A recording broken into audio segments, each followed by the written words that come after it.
மரகத தபால மலர் மொட்டுகளை மொய்க்கின்ற பொன்னிற கருவண்டு போ மாதவன் மார்பினில் வாசம் புரிந்தங்கு மெய்சிலிற் பேற்றும் விழிகள்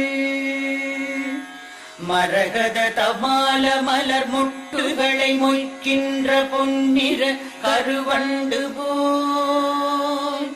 மாதவன் மார்பினில் வாசம் புரிந்தங்கு மெய்சிலிற் பேற்றும் விழிகள் பரவும் பல்வடிவத்தின் செல்வ வளமாகிடும் திருமகளின் அழகு விழிகள்